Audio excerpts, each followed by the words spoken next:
दाऊद इब्राहिम अपनी starting days में बहुत ही गरीब हुआ करते थे। जिस दाऊद इब्राहिम को हम लोग पैसों के दम पर आज दुनिया का सबसे बड़ा टेररिस्ट कहते हैं, वही दाऊद इब्राहिम किसी समय में एक एक रोटी के लिए मोहताज था। जैसा कि आपको बताया गया है कि दाऊद इब्राहिम के पिता नौकरी करते थे, जिससे उनके घर में उन्हें अच्छा खाना नसीब नहीं हो पाता था। इसलिए दाऊद इब्राहिम अपराध की दुनिया में कदम रखे।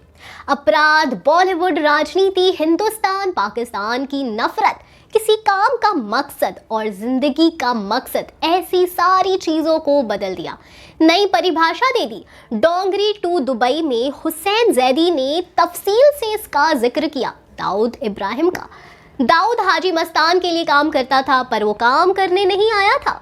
दाऊद का मानना था कि हाजी मस्तान की इमेज ही गैंगस्टर की है, वो गैंगस्टर नहीं है, कभी वो बंबई पर राज नहीं कर सकता। दाऊद के दिमाग में एक प्लान आया। वो 19 साल का था उस वक्त। प्लानिंग काफ़ी डेयरिंग थी। हाजी मस्तान की एक अटैची मरीन लाइन से होकर मालाबार हिल्स तक जानी थी। इसमें 5 लाख रुपए थे। उस वक्त ये बहुत ही ज़्यादा बड़ी रकम थी। दाऊद ने इसे लूटने का प्लान बनाया। इसमें उसके साथ आए 2 लड़के जिनको हाजी मस्तान ने पिटवाया था। इस प्लान में मिस्टर बम्बई भी थे। हैंडसम नौजवान था जिसकी खूबसूरती के चर्चे थे, पर किसी को कोई आइडिया नहीं था। सारा ज्ञान फिल्मों से आया था। जब गाड़ियों में फॉलो करने का काम शुरू हुआ तो नेटवर्क टूट गया। सारे लड़के इधर उधर हो गए। दाऊद को छोड़कर किसी तरह वैन को दाऊद ने रोक लिया और अंदर घुस गया। बोला, टाइम नहीं है मेरे पास बात करने को, माल कहाँ है? उसके चेहरे की वहशियत देखकर बूढ़े लोगों ने पैसे सौंप दिए।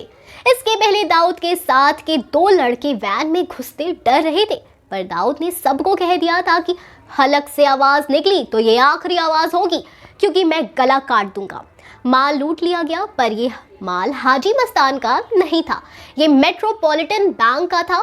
बंबई में हुई ये पहली बैंक डकैती थी जिसे दाऊद ने अनजाने में अंजाम दिया था। पता तो चल ही जाता, पर इसके पहले दाऊद के घर पर कांड हो गया। दाऊद के पिता इब्राहिम कास्कर कांस्टेबल थे। उनकी ईमानदारी के कायल पुलिस वाले भी थे। कास्कर ने बेटे को रात भर पुलिस वाली बेल्ट से पीटा। पूरा मोहल्ला रात भर दाऊद की चीखें सुनता रहा। इब्राहिम सुबह उसे थाने ले गए। पुलिस वालों ने दया दिखाई, पर इन सब के बीच दाऊद इब्राहिम का जन्म हो चुका था। 1993 में मुंबई में एक बहुत ही बड़ा बम विस्फोट हुआ था। इस भयानक बम विस्फोट का मास्टरमाइंड दाऊद इब्राहिम को ही माना जाता है। इसी बम विस्फोट में लगभग 300 लोगों की मौत हो गई थी, जबकि 700 से लेकर साढ़े 700 लोग को बड़ी ही बुरी हालत में भर्ती किया गया था। ऐसे ही दाऊद इब्राहिम के इस बढ़ते हुए आतंक को देख करके उसे कई हवाला सिस्टम के द्वारा कंट्रोल किया जाने का कार्य चल रहा है। ऐसी ही कहानी मेगर्स डॉन 3 में दिखा सकते हैं, क्योंकि आजकल रियल इंसिडेंट पर मोस्टली बॉलीवुड फिल्में बन रही हैं, तो बहुत चांसेस है कि डॉन 3 की कहानी भी इसी पर कहीं बेस्ड ना हो। तो आपको क्या लगता है? अगर ऐसा होता है तो बताएं हमें कमेंट सेक्शन में। हम फिर मिलेंगे एक नई और चटपटी वीडियो के साथ। तब तक खुश रहें एंड सेफ रहें। Bye bye.